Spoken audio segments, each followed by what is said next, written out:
Hello guys. आज हम क्षितिज काव्य खंड का पाठ 1 सूरदास के पद करेंगे। इससे पहले वाली वीडियो में मैंने सूरदास का कवि परिचय करवाया था। आज सूरदास के पद करेंगे।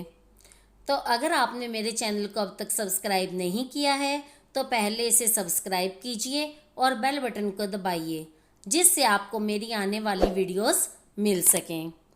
देखिए बेटा, सबसे पहले ये किस प्रसंग में है वो देखते हैं। उधो तुम हो अति बड़भागी, अप्रस रहत स्नेह तगातै, नाहिन मन अनुरागी। ये जो बेटा प्रस्तुत पद हैं, ये सूरदास द्वारा रचित सूर सागर के अंदर उद्धव संदेश है, जो कि भ्रमर गीत के नाम से है। ठीक है, ये उसमें से संकलित किया गया है। क्या होता है, कृष्ण मथुरा में थे तो उन्हें भी गोपियों की याद आती थी और उधर गोपियों को भी कृष्ण की याद आती थी। तो कृष्ण के एक सखा थे उद्धव, अपने आप को बहुत पहुँचे हुए ज्ञानी मानते थे। उन्होंने कहा कि अगर गोपियों को याद करना है तो वे भगवान को करें, आपको इस तरह याद करने का क्या फ़ायदा, आपसे प्रेम करने का क्या फ़ायदा। अब कृष्ण ने उद्धव को कहा, वो समझते थे कि अगर उद्धव को कोई ढंग का भक्ति का मार्ग दिखा सकता है तो गोपियाँ दिखा सकती हैं। ठीक है, तो इसलिए परीक्षा लेने के लिए उन्होंने उद्धव को कहा, मैं तो ये बात समझता हूँ पर गोपियों को कौन समझाए। तो उद्धव मान जाते हैं कि वे संदेश लेकर जाएंगे कि वे इस तरह सगुण उससे ध्यान हटाकर कृष्ण का निर्गुण ब्रह्म में ध्यान लगाएं। वो निर्गुण ज्ञान योग का उपदेश लेकर जाएंगे। ठीक है ना। तो कृष्ण से वो कहते हैं कि वही जाएंगे संदेश लेकर। तो जब वो जाते हैं तो क्या होता है, गोपियों को उनका संदेश पसंद नहीं आता। वो उद्धव को एकदम नीरस और शुष्क टाइप का मानती हैं और उस पर खूब व्यंग्य करती हैं। ठीक है ना, कि वो उनके प्रेम का सागर साक्षात उनके साथ है कृष्ण के रूप में, और फिर भी वे निर्गुण प्रेम में लगे हुए हैं। इस तरह से उन्हें सुनाती हैं वे। तो गोपियाँ उद्धव को संबोधित करके क्या कहती हैं, उद्धव तुम हो अति बड़भागी। हे उद्धव, तुम तो वाकई बड़े भाग्यशाली हो। ठीक है ना, बड़भागी कहकर वे उस पर ताना कस रही हैं, यानी कि असलियत में तो वे उसे भाग्यहीन कहना चाहती हैं, अभागा कहना चाहती हैं।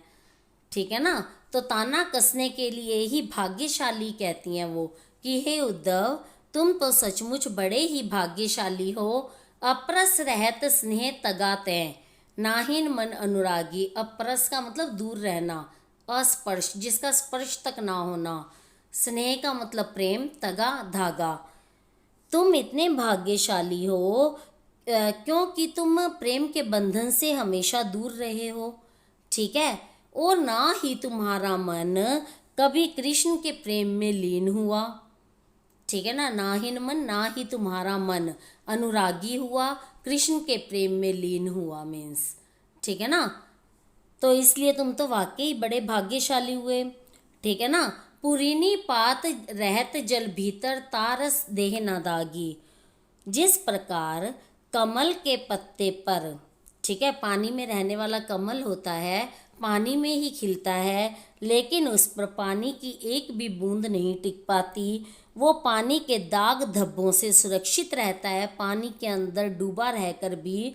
ठीक है ना, तो जिस प्रकार उस पर पानी नहीं ठहरता, उसी प्रकार तुम पर भी कृष्ण के प्रेम का कोई प्रभाव नहीं पड़ता।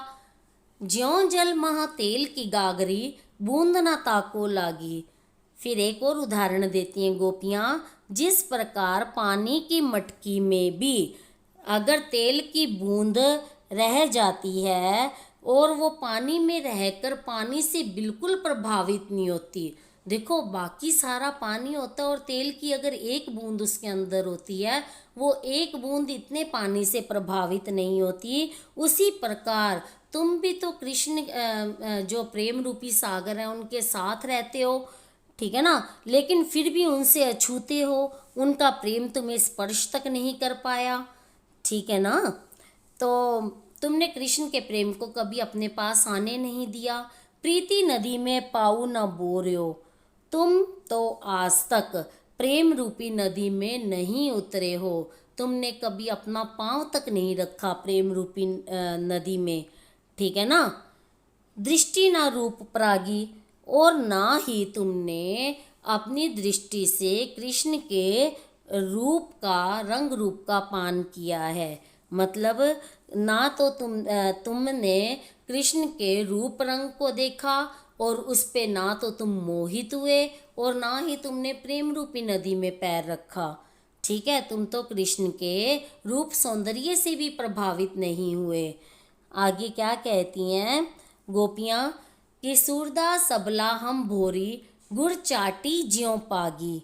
वो क्या कहती हैं, सूरदास कहती हैं हम तो भोली भाली गोपियाँ हैं, ठीक है। सूरदास कहते हैं, गोपियाँ उद्धव को ये कहती हैं कि हम तो भोली भाली अबला गोपियाँ हैं, ठीक है। भोरी का मतलब भोली।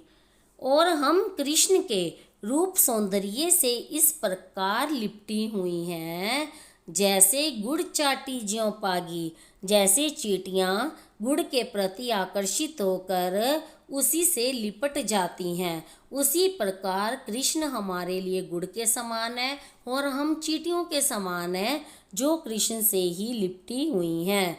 और जिस तरह चींटियों को गुड़ से अलग करो तो वे अपने प्राण त्याग देती हैं पर अलग नहीं होती जीते जी, वही हालत हमारी भी है।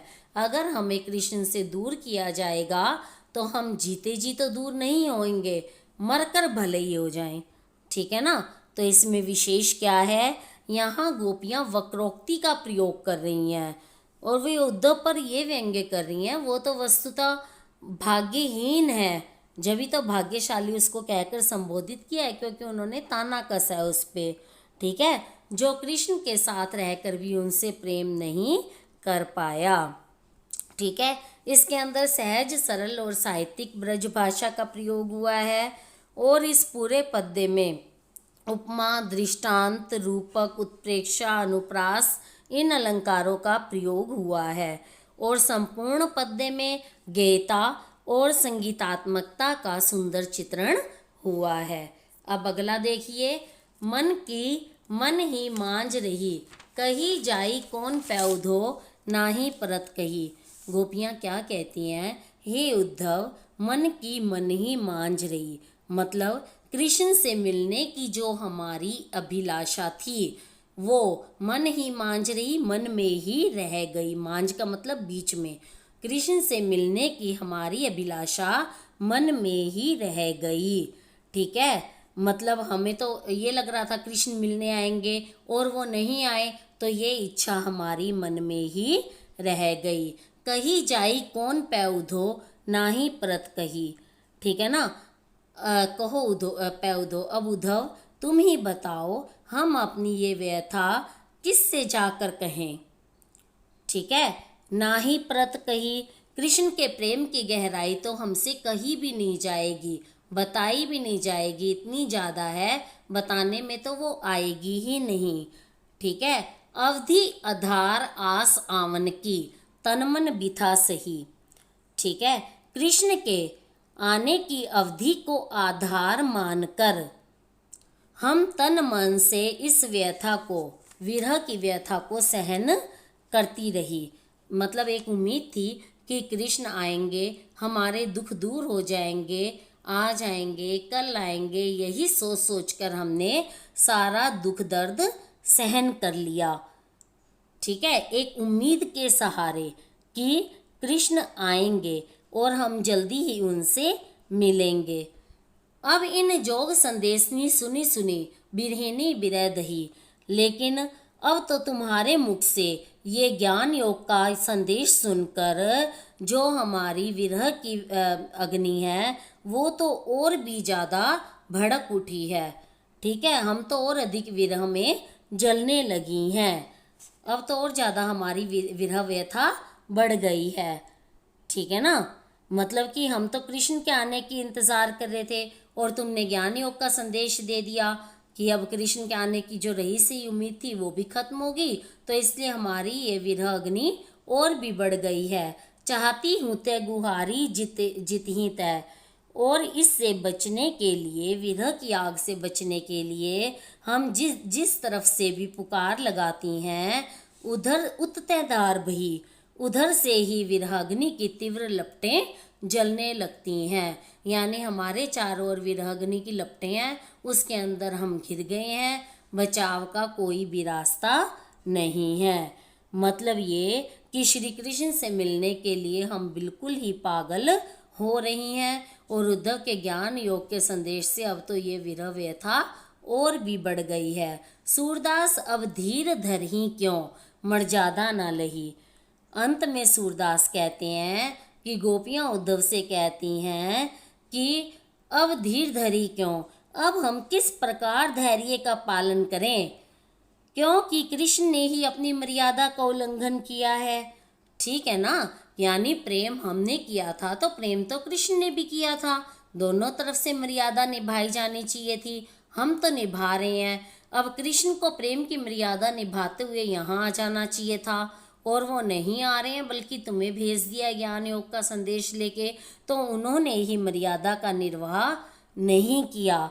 ठीक है ना, उन्होंने अपने वचनों का निर्वाह नहीं किया, तो हम ही किस प्रकार से धैर्य धारण करें। ठीक है, इसका विशेष देखिए, यहाँ कवि ने गोपियों की विरह व्यथा का बड़ा ही मार्मिक और प्रभावशाली वर्णन किया है। और इस पूरे पद्य में अनुप्रास और पुनरुक्ति प्रकाश अलंकार का प्रयोग है। अब आगे है, जैसे सुनी सुनी में है पुनरुक्ति प्रकाश अलंकार, और इस पूरे पद्य में सहज सरल ब्रज भाषा का प्रयोग हुआ है। और इस पूरे पद्य में वियोग श्रृंगार का वर्णन है, गोपियों की विरह व्यथा का वर्णन किया गया है, जिससे कि वियोग श्रृंगार बनता है। और ये पूरा पद जो है गेयता और संगीतात्मकता का इसमें प्रभाव नजर आता है। संपूर्ण पद में गेयता और संगीतात्मकता का सुंदर प्रभाव है। ठीक है, तो आपका ये यहीं तक रखते हैं बेटा। आगे के 2 पद्य रहते हैं वो नेक्स्ट वीडियो में करवाएंगे। Okay, bye.